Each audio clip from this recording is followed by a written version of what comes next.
فقہ جعفریہ کے بہت سے لوگوں کے پریس جو ہے وہ اسی طرح سے جلا دیے گئے کہ کیونکہ وہ فقہ جعفریہ تھے. یہ میں 80s کی بات بتا رہا ہوں.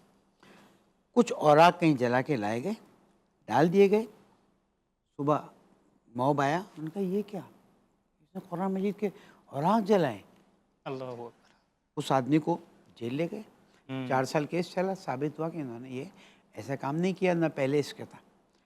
جب وہ جیل سے آزاد ہو گیا تو اس کو شہید کر دیا. یہ اللہ ایک کیس اکبر. نہیں. میں پاکستان میں سوال کرتا ہوں تمام علماء سے، تمام مفتیان حضرات سے، کہ اب تک عوام تو پس رہی تھی. پس رہی تھی، جل رہی تھی، مر رہی تھی.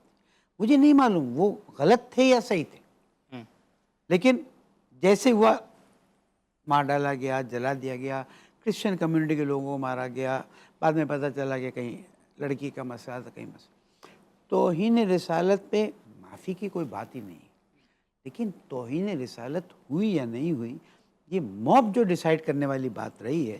اس لیے کہ ہم موب کو توجہ دلاتے رہیں گے. دیکھیں شان رسالت میں کسی کے محترم کی باتیں بہت مناسب تھیں کہ اگر غلطی سے انہوں نے وہ ڈال دیا الف لام میم کا اشتہار، انہیں توجہ بھی نہیں رہی، یا کوئی تو وہ تو اخبار کہہ رہے ہیں قانون میں گنجائش ہے ہی نہیں.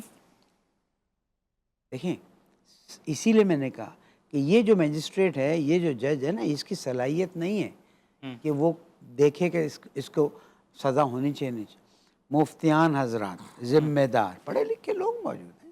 میں تو کہتا ہوں مفتی فضل الحق صاحب صلاحیت رکھتے ہیں کہ اس میں جائیں. بڑی انہوں نے خوبصورت گفتگو کی، اور میں واقعاً ان کو سلام کرتا ہوں کہ انہوں نے ایک دم چیزیں کلیئر کر دیں. آج آپ کے پروگرام کے بعد بہت سی چیزیں کلیئر ہو جائیں گی. اور الحمدللہ ہم تو چاہتے ہی یہ ہیں کہ الفت و رحمت للعالمین کا مذہب ہے، مکتب ہے، دین ہے، تو اس میں محبت اور الفت کی باتیں ہونی چاہیے. ہاں کوئی عمدن شان رسالت میں ارادے کے ساتھ توہین کرتا ہے، جو شریعت نے سزا رکھی ہے وہ سزا ہونی چاہیے.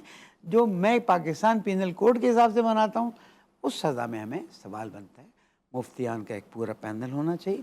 اسلامی نظر کونسل کے بارے میں عرض کرتا چلو مفتی صاحب کے مولانا فضل سبحان صاحب کہ وہاں پر عمل ہوتے ہوتے نا سالوں نکل جاتے ہیں.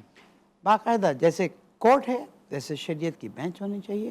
اس بینچ کا کام صرف یہ ہو کہ جہاں پہ بھی توہین رسالت، توہین اللہ یا قرآن مجید کی بات آئی ہے، وہاں پر اس بات کو، یا توہین اہل بیت علیہ السلام ہے، تو باقاعدہ علماء کا پینل ہو، وہ بیٹھ کے علماء کا ڈیسائیڈ کرے. پینل ہو، پڑھے لکھے سمجھدار متقی پرہیزگار علماء آپ کے پاکستان میں کم نہیں ہیں. اب ان کو بٹھائیے، اور وہ اگر طے کر دیں کہ جناب اس کا بیک گراؤنڈ ہی ایسا ہے، پھر اس کے بعد کوئی راستہ نہیں.